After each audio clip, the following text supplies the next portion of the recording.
Honestly, at the end of the day, this is the secret sauce. This is the Big Mac sauce to success with spirituality and business. Hi everyone, and welcome back to my channel. What I wanted to do in today's video was talk about spirituality in business and how you can actually use spiritual principles and spiritual practices to become more successful in your business. Many of you know that I love me some woo-woo. I love to get my spiritual freak on, and honestly, some of the things that I do spiritually really do help me to become more successful in my business. Especially the last week, I've had insane synchronicities happen, as well as insane manifestations. And it really led me to even more so believe how powerful all this stuff is. So I thought, I'm so inspired. I want to sit down. I want to film this video for you so that I can share exactly how I use spirituality to become successful. So if you did enjoy the video, I would very much appreciate it if you gave it a big thumbs up. And of course, if you are new around here and this is the type of thing that you like to see, then please do subscribe to the channel. I put out 3 videos every single week. So the first thing that I use when I'm using spirituality in business is signs from the universe. And I actually got this from one of my clients, Kimberly Wenya, who is a manifestation coach. A sign from the universe is basically just you seeing something that you've either chosen yourself or that is something like a reoccurring number that ensures you that you are on the right path. My personal sign from the universe is a ukulele. Now, how I actually came about having this as my sign is I simply asked in meditation, universe, what is my sign? Give me my sign. I want to have this right now to know that I'm on the right path. And the first thing that popped into my head was a ukulele. Now, funnily enough, I said, universe, I want to see a ukulele today if this is truly my sign. Literally 10 minutes after that, I was going to meet my friend to go out for dinner. George, my partner, dropped me off in the city to go meet her, and we parked outside this spiritual store because we were going to go shopping there first. And the store next to that was a music store, which had an entire row of ukuleles out the front of it. I was mind blown.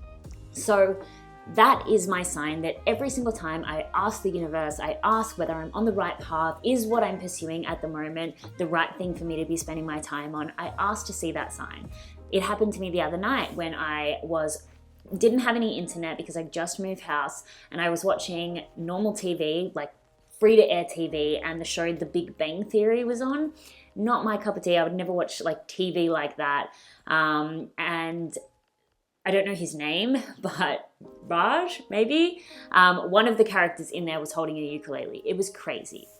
Anyway, another one of the signs from the universe that you could use is reoccurring numbers, or as known as angel numbers. 111, 222, 333, 444, and so on and so forth, or even quadruples of that number as well. Each of those individual numbers have their own meanings, but even just seeing those numbers, whether it be in the time, on a phone number, in your bank account, on your followers, on your subscribers, anywhere you see these numbers, you paying attention to those is just another reassurance that you are on the right path, that you are being guided. It's a sign from the universe that what you are currently achieving is absolutely insane. I have had so many new ideas this week, big scary ideas for my business, and I have been seeing reoccurring ones everywhere. I looked at my bank account the other day and it was like $11,111.10. So like 5 ones, 6 ones in a row. Then I posted that on my story, and when I looked at my story the next day, 1,111 people had viewed that story. Literally insane. I'll put a picture on the screen. So all of these big ideas that I'm having this week, I feel reassured that I'm on the right path because I'm seeing these numbers. Now, I know the skeptic in you are going to be like, well, those numbers would have been there anyway. Yes, but your subconscious wouldn't have noticed them. Your reticular activating system wouldn't have noticed them if you weren't trying to subconsciously assure yourself that you are on the right path. It's not like magic necessarily. I mean, it feels like it, but at the end of the day, it's all coming from within you anyway, and what you're choosing to focus on. The ukuleles were always there, the numbers were always there, but I'm looking for example and reassurance and faith in what I'm doing, so my mind is noticing those things. So getting signs from the universe is a really powerful way to reassure yourself that you are on the right path. Now, which brings me to my next way that I use spirituality in business, and that's connecting with your intuition. Now, I've made an entire video on this, so I'm not going to go too deep in that point, and I'll leave that linked on the screen. But connecting with your intuition is huge. Let's get a little woo for a second, but you within you already have all of the answers. If you want to build a course, build a successful business, be a global influencer, be really famous, make a shit ton of money, all of this stuff, if that is what you want to achieve, you already know within you how to do all of that stuff, or where to find the information on how to learn how to do all of that stuff. Your intuition is guiding you there. The only problem is that most of us don't listen to our intuition, or we don't trust it. So what I want you to do is develop a practice to start listening to your intuition more regularly, because it's going to be guiding you towards the people, the situations, the circumstances that is going to get you to be successful.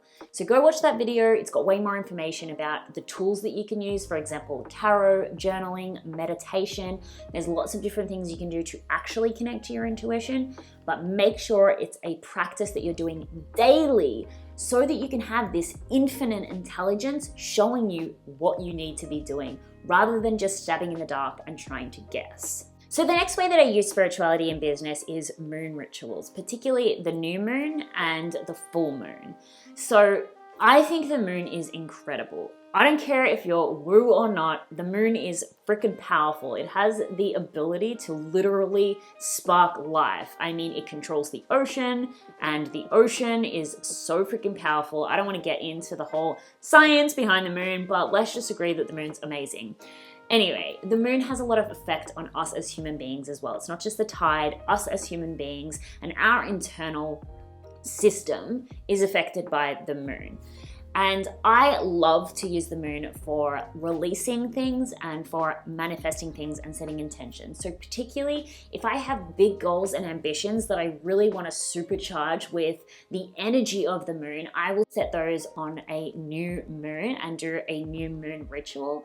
And if there are things that I need to let go of, limiting beliefs, beliefs about myself, self-sabotaging thoughts, anything that's holding me back from being successful, I will do a ritual where I let go of those things on the full moon. So for example, a new moon ritual might be me meditating, getting a journal, writing out, scripting, doing all the things so I can put down in words, into reality, what it is that I'm going to achieve. On a full moon, what it might look like is me writing out some of the limiting beliefs that I have and burning those. I know this is going to sound so out there for those of you who are like introducing yourself to this stuff, but just getting a candle, a candle like this or something, writing out on a journal all of the things that I want to get rid of, tearing them up into little pieces of paper and burning those, putting them into a fire-safe bowl. Obviously, you need to be safety conscious, so maybe do this outside or, just be safe. But at the end of the day, like just the action of actually getting rid of these limiting beliefs, it makes me feel so much better. So I really like to harness the power of the moon to be more successful spiritually, mentally, as well as in my business. And the next way I like to use spirituality in business is quantum shifting. Now, I am by no means an expert in quantum shifting, but I'm very interested in the concept of this. And I like to use it more as the act as if principle, rather than the parallel realities principle, which I'm not even going to go into, but you can definitely research in your own time. But I like the idea of becoming the person that we are created to be and making decisions from the point of view of this person that we know we can be. Up-leveling our day-to-day, whether it just be by making a different decision, dressing a different way, acting a different way, walking a different way, talking a different way, just becoming a better version of ourselves really consciously. So quantum shifting to me is having a very clear picture of who is the person that has, $1 million business, a really successful, thriving empire, a really successful company, heaps of team members under it, getting, paid hundreds of thousands of dollars to public speak. Who is this person? When I can really clearly visualize who the person is that will be living out the goals that I have, then I can start making decisions every day based on the fact that I am becoming that person. So would the best version of myself dress this way, or talk this way, or do this, or waste time, scrolling through social media when she could be out there kicking butt in business? Every day I'm trying to act as the person that I am becoming. And to me, that's making a quantum shift as who I am in this reality now. So this is something that we can definitely go deeper onto, and I have the perfect person to speak about this. But basically, really thinking about who is the most successful version of you and how can you be that person today will really help you to create more success and quantum shift towards your goals. And then the final piece of the puzzle using spirituality in business is good old-fashioned faith. I know this isn't necessarily a tool or a fun exercise that you can do like the quantum shifting or the journaling and stuff, but honestly, at the end of the day, this is the secret sauce. This is the Big Mac sauce to success with spirituality and business. You can do all of the tarot reading, the journaling, the meditating, the moon naked dancing. You could do all of that. But if at the end of the day, you don't have faith that it works, you don't have faith that you're capable of making your dreams a reality, you don't have faith in yourself, you don't have faith that you deserve to achieve your dreams, none of it's going to happen. None of it's going to work. You're going to waste your time. You will literally waste your time. You'll waste your life. It's so important that you have faith. I don't care if you're super spiritual, if you're an atheist, if you're super religious, it doesn't matter. But at the end of the day, you are powerful. You as an individual are powerful. And you should believe in yourself more than anybody else. You have to have faith in your goals, in your ability, in yourself in order to really achieve success. Again, it doesn't matter if you're spiritual or not. This tip is key to you thriving at your life. So please develop a practice to have more faith in yourself, to have more self-belief, to have more self-trust, and you will achieve miracles. So that's it for me. I absolutely have so much more I can say. There's so many other things that I use in my business, like crystals and energy healing, but at the end of the day, I don't want to make this video too long, so maybe we will do a part 2. Please let me know in the comments below if that is something that you would like to see, and please let me know in the comments below what your spiritual practice is. What do you do to achieve success in your life? Thank you so much for watching, everyone, and I will see you in the next one.